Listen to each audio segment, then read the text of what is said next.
My name is Amy Gullo, and I'm reading from Harry Potter, which is normally banned for its use of magic. And I will be starting with Chapter 4, The Keeper of the Keys. Boom! They knocked again. Dudley jerked awake. "Where's the cannon?" he said stupidly. There was a crash behind them, and Uncle Vernon came skidding into the room. He was holding a rifle in his hands. Now they knew it had been in the long, thin package he had brought with them. "Who's there?" he shouted. "I warn you, I'm armed." There was a pause, then smash! The door was hit with such force that it swung clean off its hinges and with a deafening crash landed on the floor. A giant of a man was standing in the doorway. His face was almost completely hidden by a long, shaggy mane of hair and a wild, tangled beard, but you could make out his eyes glinting like black beetles under all the hair. The giant squeezed his way into the hut, stooped so that his head just brushed the ceiling. He bent down, picked up the door, and fitted it easily back into its frame. The noise from the storm outside dropped a little. He turned to look at them all. "Couldn't make us a cup of tea, could you? It's not been an easy journey." He strode over to the sofa where Dudley sat, frozen in fear. "Budge up, you great lump," said the stranger. Dudley squeaked and ran to hide behind his mother, who was crouching terrified behind Uncle Vernon. "And here's Harry," said the giant. Harry looked up into the fierce, wild, shadowy face and saw that the beetle eyes were crinkled in a smile. "Last time I saw you, you was only a baby," said the giant. "You look a lot like your dad, but you've got your mom's eyes." Uncle Vernon made a funny rasping noise. "I demand that you leave at once, sir," he said. "You are breaking and entering." "Oh, shut up, Dursley, you great prune," said the giant. He reached over the back of the sofa, jerked the gun out of Uncle Vernon's hands, bent it into a knot as easily as if it had been made of rubber, and threw it into a corner of the room. Uncle Vernon made another funny noise, like a mouse being trodden on.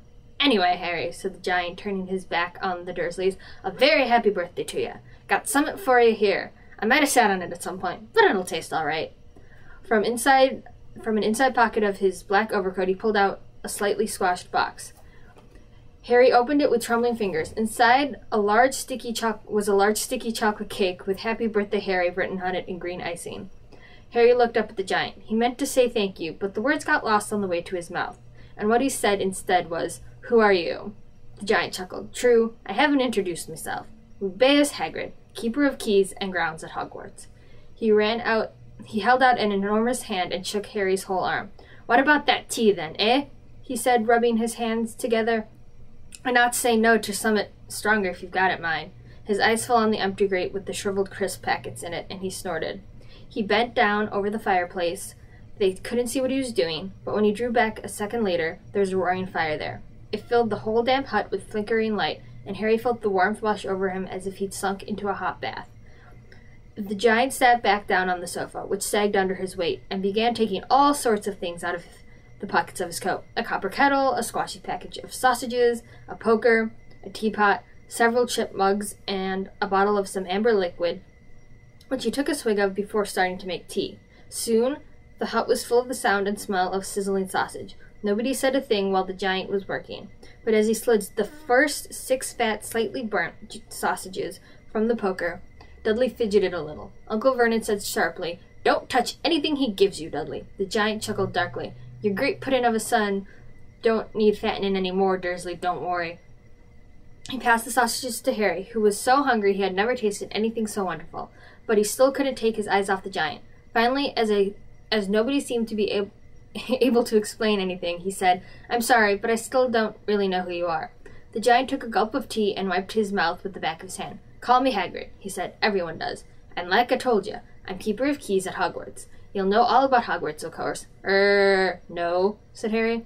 Hagrid looked shocked. "Sorry?" said Harry quickly. "Sorry?" barked Hagrid, turning to stare at the Dursleys, who shrank back into the shadows. "It's them as should be sorry. I knew you weren't getting your letters, but I never thought you wouldn't even know about Hogwarts, for crying out loud.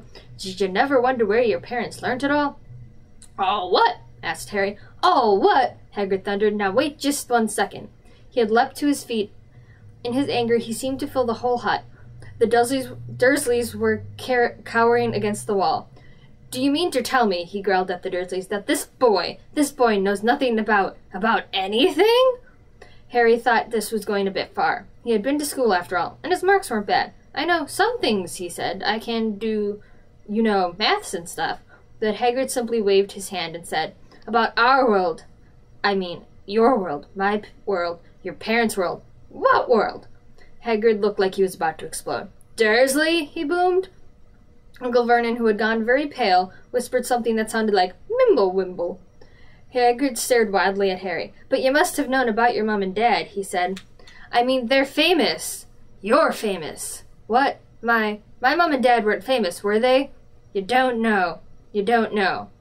Hagrid ran his fingers through his hair, fixing Harry with a bewildered stare. You don't know what you are? He said finally. Uncle Vernon suddenly found his voice. Stop, he commanded. Stop right there, sir. I forbid you to tell the boy anything. A braver man than Vernon Dursley would have quailed under the furious look Hagrid now gave him. When Hagrid spoke, his every syllable trembled with rage. You never told him. You never told him what it was in the letter that Dumbledore left for him? I was there. I saw Dumbledore leave it, Dursley. And you've kept it from him all these years? Kept what from me? Said Harry eagerly. Stop! I forbid you! Yelled Uncle Vernon in a panic. Aunt Petunia gave a gasp before. Go boil your heads, both of you, said Hagrid. Harry, you're a wizard. There was silence inside the hut. Only the sea and the whistling wind could be heard. I'm a what? Gasped Harry. A wizard, of course, said Hagrid, sitting back down on the sofa, which groaned and sank even lower, and a thumping good un. I'd say once you've been trained up a bit with a mom and dad like yours, what else could you be? And I reckon it's about time you read your letter.